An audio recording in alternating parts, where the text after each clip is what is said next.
Tanto como el aire satisfecho de Robert, sus palabras «me gustan las situaciones claras» se prestaban a la misma duda y habrían merecido la misma censura. Quería decirle que si a uno le gustan las situaciones claras, hay que tener los mismos accesos de franqueza en lo que a uno mismo atañe y no exhibir una virtud demasiado fácil a costa de los otros. Pero el coche ya se había parado delante del restaurante, cuya amplia fachada cristalada y resplandeciente era lo único que conseguía traspasar la oscuridad. La niebla misma, gracias a las reconfortantes claridades del interior, parecía, desde la propia acera incluso, indicaros la entrada con la alegría de esos criados que reflejan las disposiciones del amo. Se irisaba con los matices más delicados y señalaba la entrada como la columna luminosa que guió a los hebreos. Había muchos, por lo demás, entre la clientela, porque era a este restaurante al que Bloch y sus amigos habían ido mucho tiempo, ebrios de un ayuno del que salían tan hambrientos como del ayuno ritual, que por lo menos solo tiene lugar una vez al año, de café y de curiosidad política, a reunirse cada noche. Dado que toda excitación de la mente transmite un valor predominante, una calidad superior a las costumbres que lleva aparejadas, no hay pasión un poco viva que no cree así a su alrededor una sociedad a la que unifica, y en la que la consideración de los demás miembros es la misma que cada uno persigue principalmente en la vida. Aquí, aunque sea una pequeña ciudad provinciana, encontraréis apasionados de la música. Lo mejor de su tiempo, lo más caro de su dinero lo gastan en audiciones de música de cámara, en reuniones en que se habla de música, en el café donde se encuentran entre aficionados o donde se codean con los músicos de la orquesta. Otros, apasionados por la aviación, tratan de ser bien vistos por el viejo camarero del bar acristalado, encaramado en lo alto del aeródromo, al abrigo del viento como en la caja de cristal de un faro. Podrán seguir en compañía de un aviador que en ese momento no vuela las evoluciones de un piloto que ejecuta loopings, mientras otro, todavía invisible un momento antes, acaba de aterrizar bruscamente, de debatirse con el estrépito de las alas del pájaro Rook. La pequeña camarilla que se reunía para intentar profundizar las emociones fugaces del proceso Zola, también atribuía una gran importancia a este café, pero estaba mal vista por los jóvenes nobles que formaban la otra parte de la clientela y habían adoptado una segunda sala del café, separada únicamente de la primera por un ligero parapeto adornado de plantas. Consideraban a Dreyfus y sus partidarios como traidores, aunque 25 años más tarde, cuando las ideas habían tenido tiempo de archivarse y el dreyfusismo de asumir en la historia una cierta elegancia, los hijos bolchevizantes y balsadores de esos mismos jóvenes nobles debiesen declarar a los intelectuales que les preguntaban que, seguramente, de haber vivido en aquel tiempo, se habrían puesto de parte de Dreyfus sin tener a ciencia cierta del caso una noción mucho más precisa que la condesa Edmond de Pourtalès o la marquesa de Galifet, otros astros ya apagados el día de su nacimiento. Porque la noche de la niebla, los nobles del café, destinados a convertirse más tarde en padres de esos jóvenes intelectuales retrospectivamente dreyfusistas, eran todavía jóvenes. Cierto que las familias de todos ellos pensaban en una boda por dinero, pero aún no se había hecho realidad para ninguno. Virtual todavía, aquella boda por dinero, deseada por varios a la vez, había varios ricos partidos a la vista, pero en última instancia el número de aspirantes superaba con mucho el de las dotes opulentas, se limitaba a suscitar cierta rivalidad entre aquellos jóvenes. Quiso mi mala suerte que, entretenido Saint-Loup unos instantes en dirigirse al cochero para que volviese a recogernos después de la cena, tuviese yo que entrar solo. Pero para empezar, una vez metido en la puerta giratoria a la que no estaba acostumbrado, creí que no conseguiría salir de ella. Digamos de paso, para los aficionados a un vocabulario más preciso, que esa puerta tambor, pese a sus apariencias pacíficas, se llama puerta revólver, del inglés revolving door. Aquella noche, el dueño del restaurante, que no se atrevía a salir para no mojarse ni tampoco a dejar abandonado a sus clientes, permanecía, con todo, cerca de la entrada por el placer de oír las joviales quejas de los recién llegados, todo iluminados por la satisfacción de gentes que habían sufrido para llegar y han temido perderse. Pero la risueña cordialidad de su acogida se disipó a la vista de un desconocido que no sabía deshacerse de las móviles hojas de cristal. Aquel signo flagrante de ignorancia le hizo fruncir el ceño como a un examinador al que le entran ganas de no pronunciar el dignus es intrare.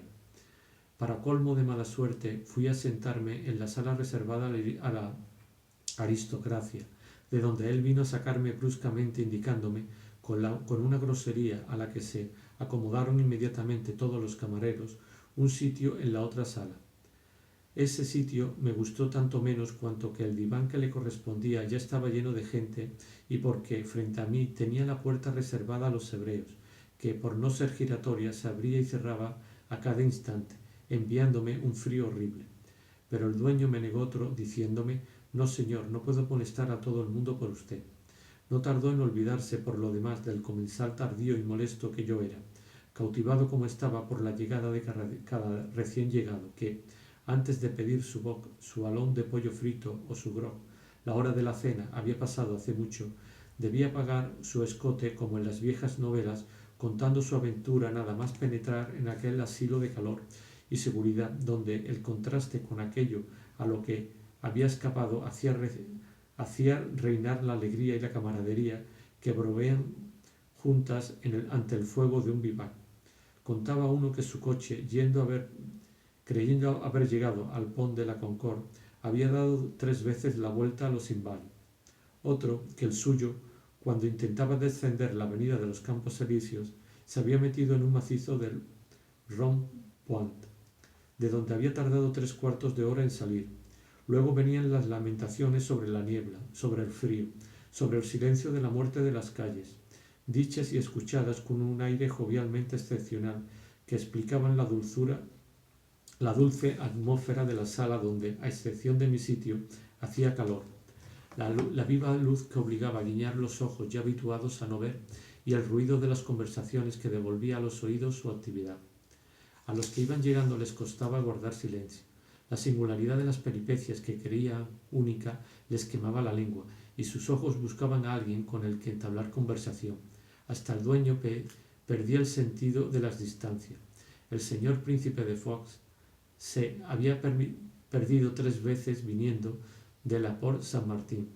Se aventuró a decir riendo, no sin designar, como en una presentación, el célebre aristócrata, a un abogado israelita que, cualquier otro día, hubiera estado separado de él por una barrera mucho más difícil de franquear que el vano adornado de planta. 3 veces, hay que ver, comentó el abogado llevándose la mano al sombrero. Al príncipe no le agradó la frase de aproximación. Formaba parte de un grupo aristocrático para el que el ejercicio de la impertinencia, incluso respecto de la nobleza cuando no era de primerísimo rango, parecía ser la única ocupación. No responder a un saludo, si la persona cortés se permitía insistir, reírse con aire burlón o echar la cabeza hacia atrás con gesto furioso. Fingir no reconocer a un hombre entrado en años que le había prestado favores. Reservar su apretón de manos y su saludo para duques y amigos íntimos de los duques que estos mismos le presentaban. Tal era la actitud de estos jóvenes y del príncipe de Foix, en particular, actitud favorecida por el desorden de la primera juventud, estado en el que, hasta en la burguesía, parece un ingrato o se muestra grosero porque, habiendo olvidado durante meses escribir a un bienhechor que ha perdido a su mujer, se acaba luego por no saludar para simplificar, pero inspirada sobre todo por un agudísimo snobismo de casta.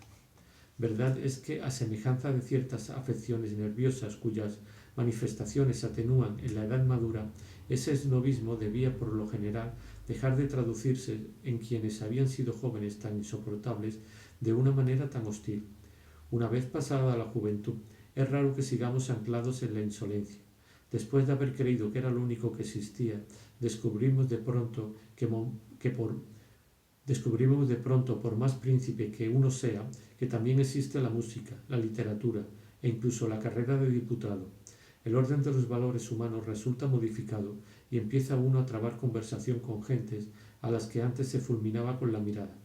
Buena suerte para quienes entre esas gentes hayan tenido la paciencia de esperar y cuyo carácter es lo bastante maduro, si así puede decirse, para sentirse a gusto recibiendo hacia los 40 la afabilidad y la acogida secamente negada a los 20 años.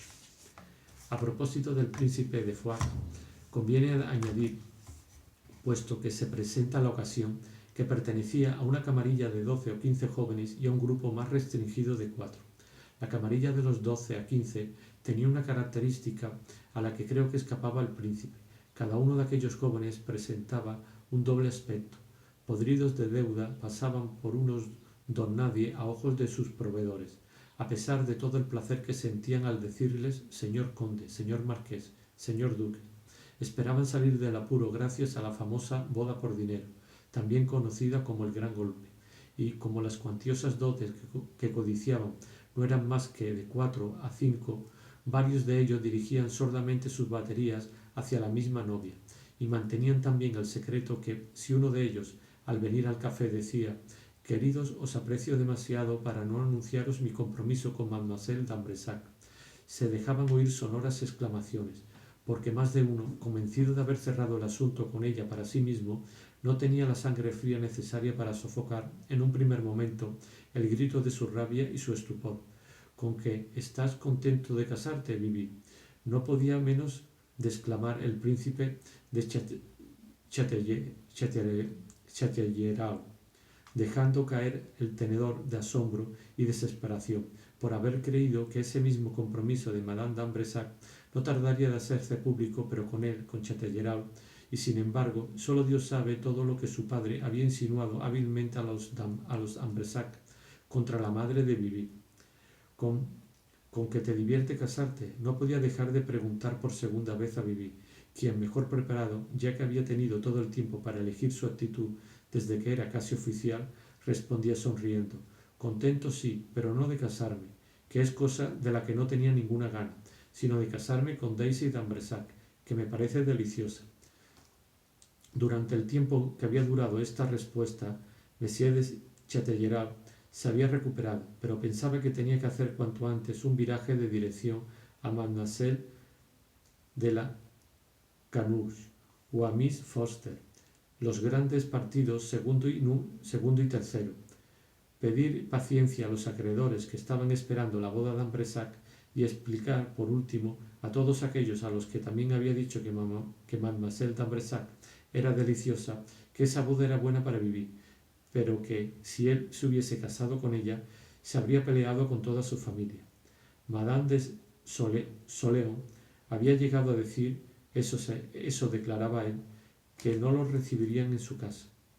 Pero si, a ojos de los proveedores, dueños de restaurantes, etc., parecían gentes de 3 al cuarto, en cambio, gracias a su doble aspecto, desde el momento en que se encontraban en sociedad, dejaban de ser juzgados por el descalabro de su fortuna y los tristes oficios que se dedicaban para intentar repararla.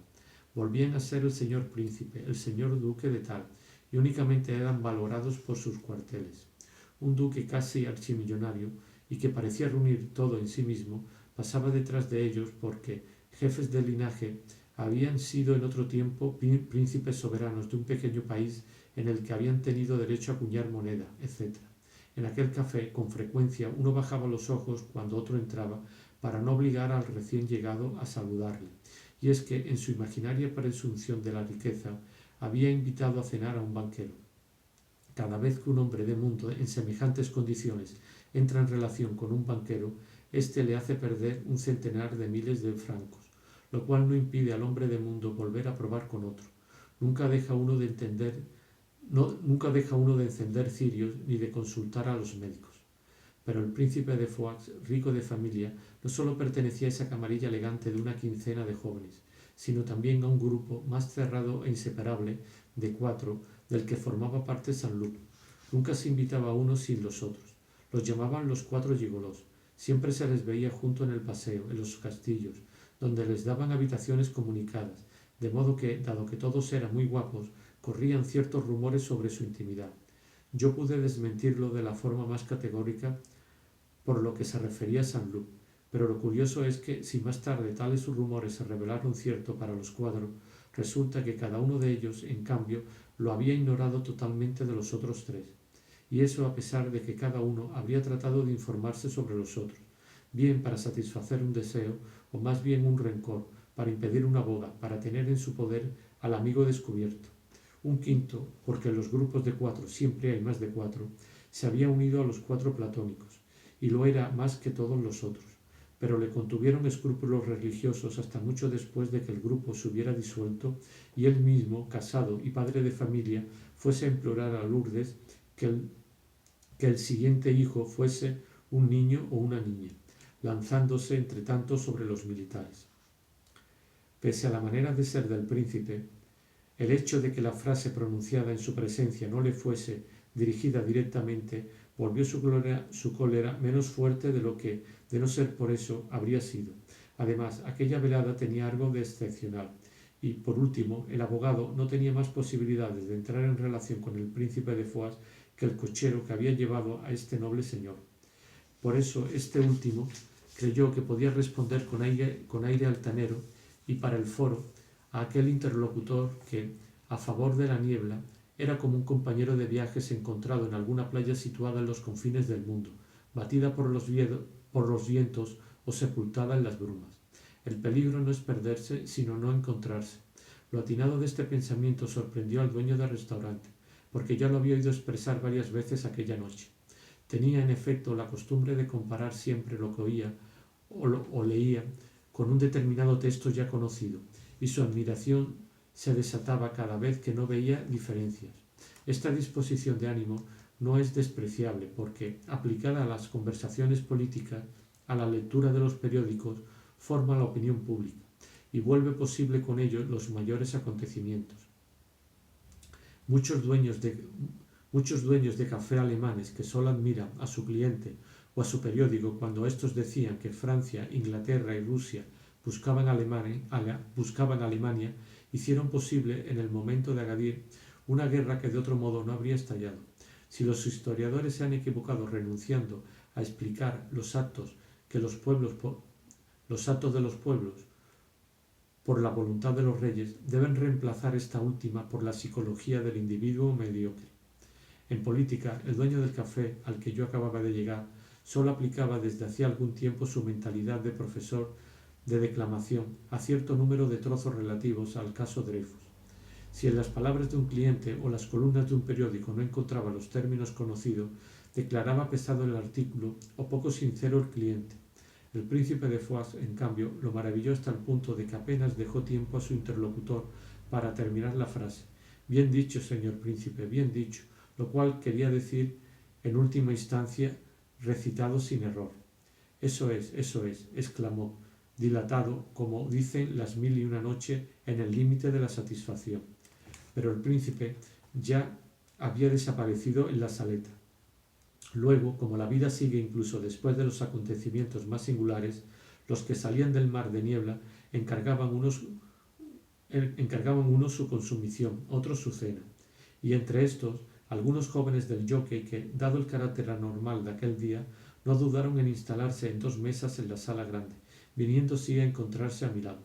De este modo, el cataclismo había instaurado, incluso de la sala pequeña a la grande, entre todas aquellas gentes estimuladas por el confort del restaurante, tras sus largos errores en el océano de bruma, una familiaridad de la que solo yo estaba excluido, y que debía de parecerse a la que reinaba en el arca de Noé. De improviso vi al dueño doblarse en reverencia y a los maîtres acudir en pleno, cosa que hizo volver los ojos a todos los clientes. Deprisa, llamadme a Ciprián. Una mesa para el señor marqués de Saint-Loup, exclamó el dueño, para quien Robert no solo era un gran señor que gozaba de un verdadero prestigio, incluso a los ojos del príncipe de Foix, sino un cliente que llevaba un gran tren de vida y gastaba en aquel restaurante mucho dinero. Los que cenaban en la sala grande miraban curiosos, los de la pequeña llamaban al cual más la atención del amigo, que estaba terminando de limpiarse las suelas de los zapatos. Pero en el momento en que Saint-Loup iba a entrar en la sala pequeña, me vio en la grande. «Dios mío», exclamó, ¿qué estás haciendo ahí? Y con la puerta abierta enfrente, dijo, no sin alcanzar una mirada furiosa al dueño, que corrió a cerrarla echándole la culpa a los camareros. Siempre les digo que la tengan cerrada. Yo me había visto obligado a apartar mi mesa y otras que había delante de la mía para ir a su encuentro. ¿Por qué te has movido? ¿Prefieres cenar aquí que en la sala pequeña? Pero, mi pobre amigo, pasa del arte. ¿Puede hacerme el favor de condenar esa puerta? Le dijo al dueño. Ahora mismo, señor marqués. Los clientes que vengan a partir de ahora pasarán por la sala pequeña y arreglada. Y para demostrar mejor su celo, llamó para esa operación a un maître y a varios camareros, profiriendo al mismo tiempo en voz muy alta terribles amenazas si no se hacía bien. A mí me daba muestras de respeto excesiva para que me olvidase de que no habían empezado desde mi llegada, sino solo después de la de Saint-Loup, y para que yo no creyese, sin embargo, que se debían a la amistad que me demostraba su rico y aristocrático cliente, me dirigía pequeñas y furtivas sonrisas que parecían traducir una simpatía enteramente personal. A mi espalda, la frase de un consumidor me hizo volver un segundo la cabeza. En lugar de las palabras alón de pollo, muy bien, un poco de champán, pero no demasiado seco, había oído estas otras. Yo preferiría glicerina, sí, caliente, muy bien. Había querido ver quién era el asceta que se infligía semejante menú. Volví rápidamente la cabeza hacia Saint-Loup para no ser reconocido por el extraño gastrónomo. Era sencillamente un médico al que yo conocía y a quien un cliente, aprovechando la niebla para acorralarlo en aquel café, hacía una consulta. Los médicos, como los agentes de cambio, dicen yo. Mientras yo miraba a Robert y pensaba, había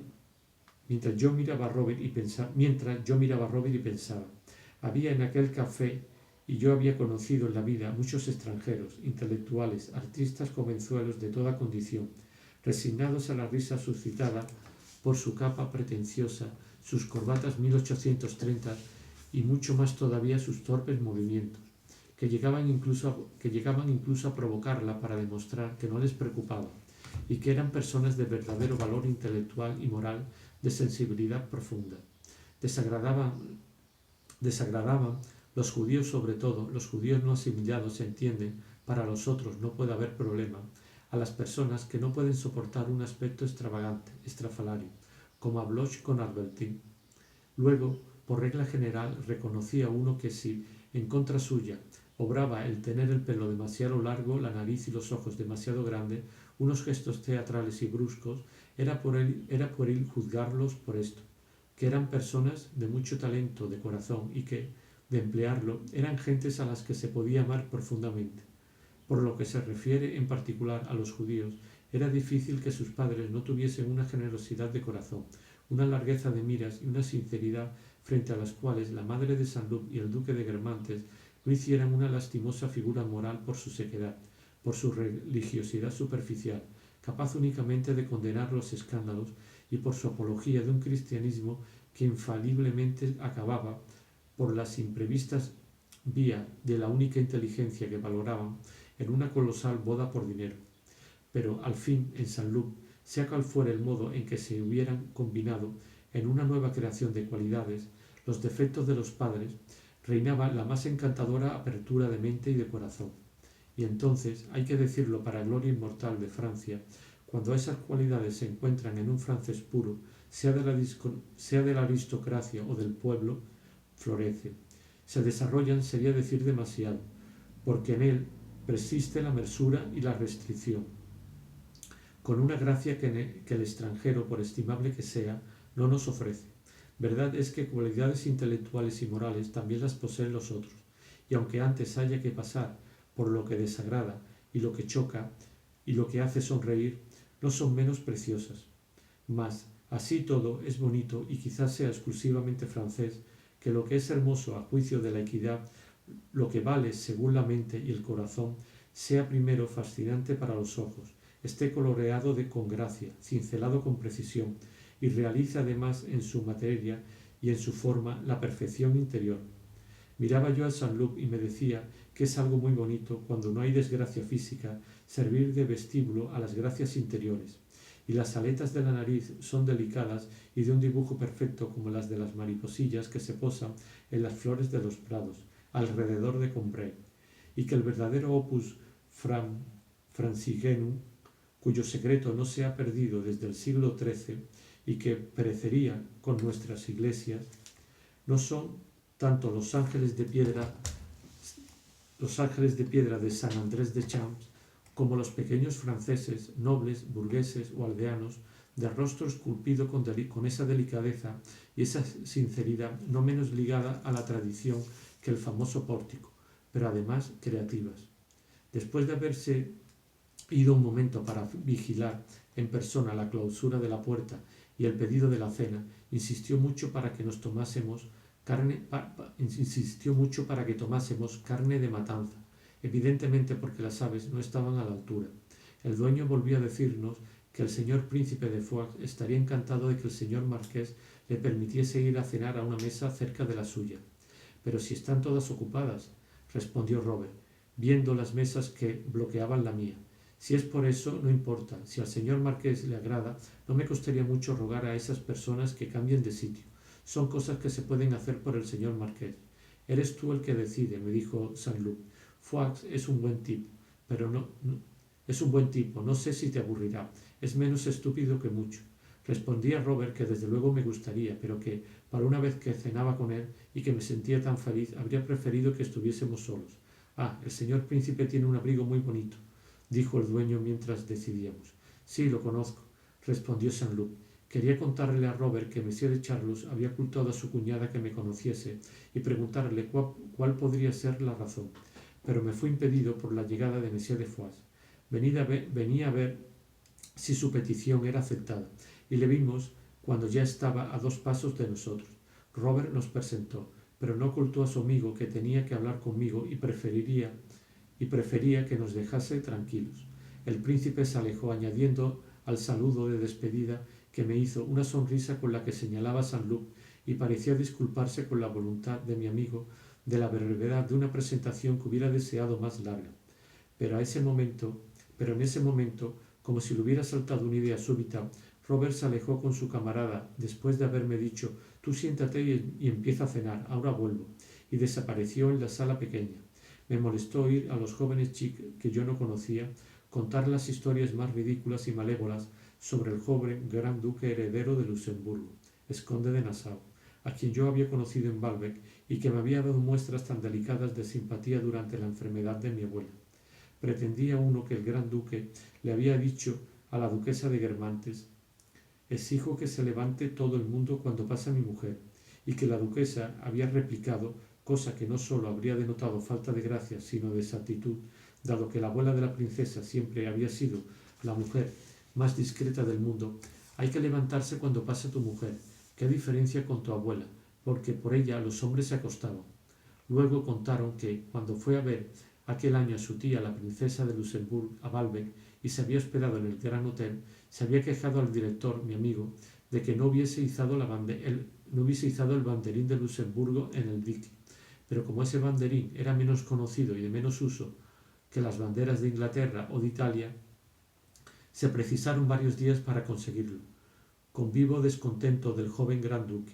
No creí una palabra de esta historia, pero me prometí preguntar en cuanto fuese a Baalbec al director del hotel para cerciorarme de que era pura invención. Mientras esperaba en Saint-Loup, pedí al dueño del restaurante que me trajese pan. «Ahora mismo, señor barón», dijo solícito. «Yo no soy barón», le respondí, asumiendo por burla una expresión de tristeza. «Oh, perdón, señor conde». No tuve tiempo de elevar una segunda protesta, tras la que probablemente me habría convertido en señor marqués. Con la rapidez que había anunciado, Saint-Loup reapareció en la entrada, trayendo de la mano la gran capa de vicuña del príncipe, a quien comprendí que se la había pedido para mantenerme caliente. De lejos me hizo señas de que no me molestase. Se acercó. Habría sido necesario mover algo mi mesa, o que yo me cambiase de sitio para que pudiera sentarse. Nada más entrar en la sala grande, saltó con ligereza a los divanes de terciopelo rojo que daban la vuelta bordeando la pared, y en los que, aparte de mí, solo habían sentado 3 o 4 jóvenes del jockey, conocidos suyos, que no habían podido encontrar sitio en la sala pequeña. Entre las mesas, tendidos a cierta altura, había unos cables eléctricos. Sin preocuparse por ellos, Saint-Loup los saltó ágilmente como un caballo de carreras un obstáculo. Confundido al ver que se ejercía únicamente para mí, y por evitarme un movimiento muy sencillo que maravillaba al mismo tiempo de aquella seguridad con la que mi amigo ejecutaba aquel ejercicio de acrobacia. Y no era el único, porque el dueño y los camareros, a quienes sin duda no les hubiera hecho demasiada gracia de parte de un cliente menos aristocrático y menos generoso, también estaban fascinados como aficionados en el pesaje. Un mozo como paralizado, se había quedado inmóvil con un plato que uno de los comensales esperaba a nuestro lado, y cuando Saint-Loup, que tenía que pasar por detrás de sus amigos, se encaramó al reborde del respaldo y avanzó por él haciendo equilibrios, en el fondo de la sala resonaron unos aplausos discretos. Por último, al llegar a mi altura, frenó en seco su impulso con la precisión de un jefe militar ante la tribuna de un soberano, e inclinándose, me tendió con gesto lleno de cortesía y sumisión la capa de vicuña, que inmediatamente después, sentándose a mi lado y sin que yo tuviese que hacer un solo movimiento, me puso como un chal ligero y cálido sobre mis hombros. Ah, antes de que se me olvide, me dijo Robert, mi tío Charles tiene algo que decirte. Le he prometido que te enviaría a su casa mañana por la noche. De él iba a hablarte precisamente, pero mañana por la noche ceno en casa de tu tía Guermantes. Sí, mañana hay una comilona de 1000 demonios en casa de Orián. No estoy invitado, pero a mi tío Palamede le gustaría que no fueses. ¿No podrías excusarte? En cualquier caso, vete a ver a mi tío Palamede después. Creo que está interesado en verte. Mira, puedes llegar perfectamente hacia las 11. A las 11 no lo olvides. Y yo me encargo de avisarle. Es muy susceptible. Si no vas, te la guardará.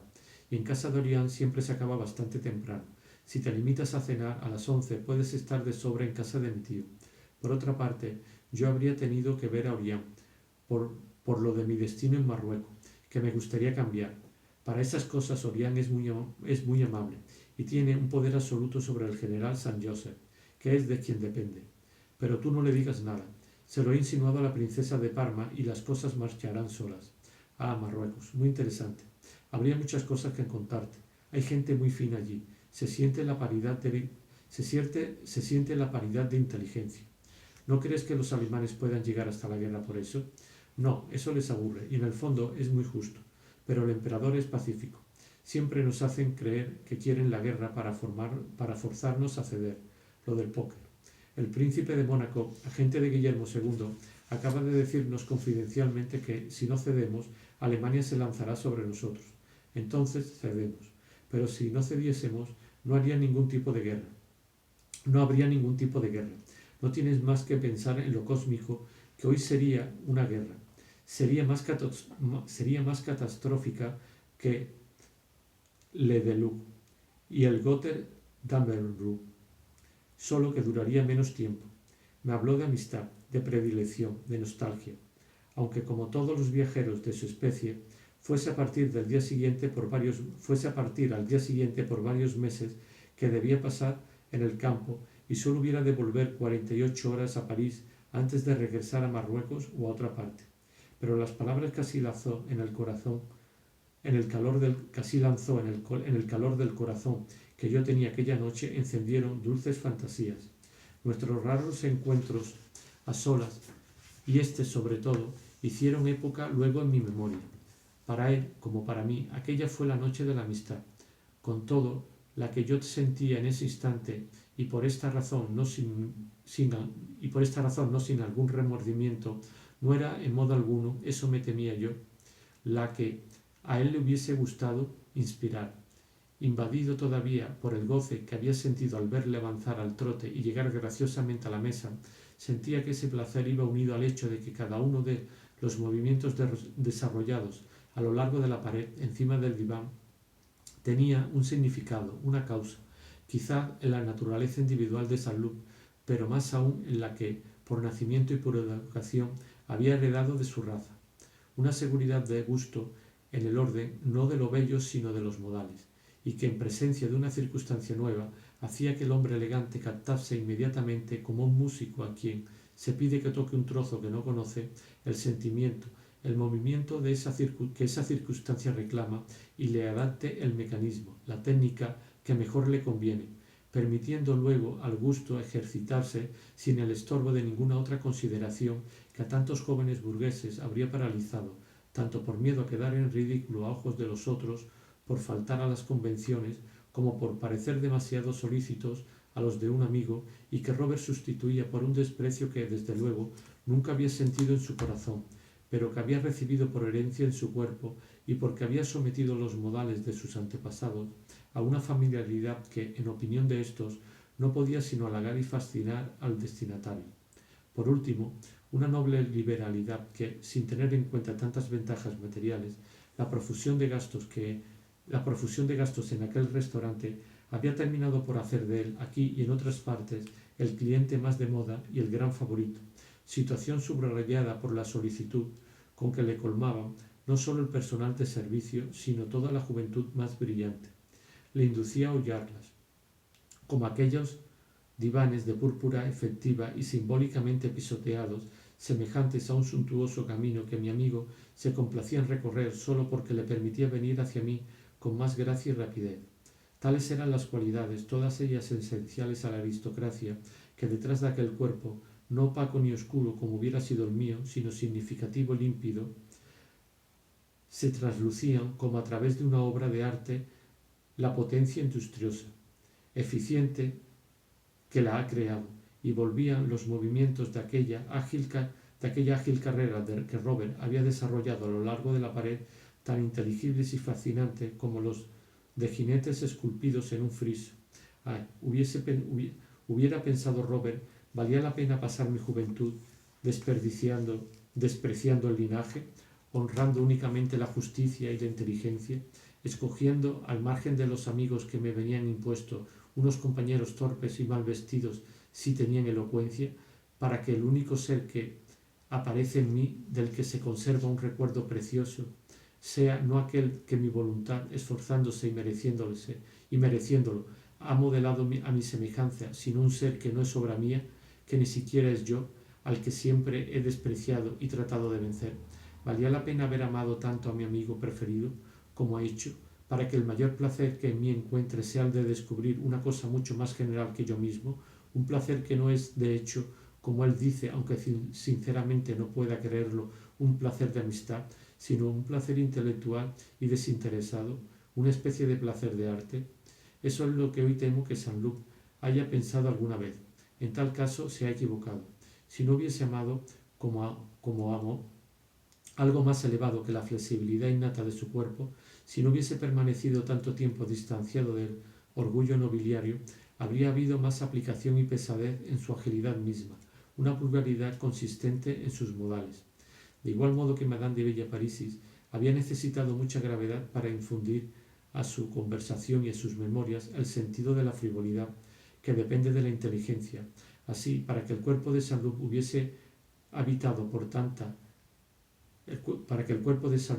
fuese habitado por tanta aristocracia, era preciso que ésta hubiese desertado de su pensamiento, apuntado hacia miras más altas, y que, reabsorbida en su cuerpo, se hubiera plasmado en él en líneas inconscientes y nobles.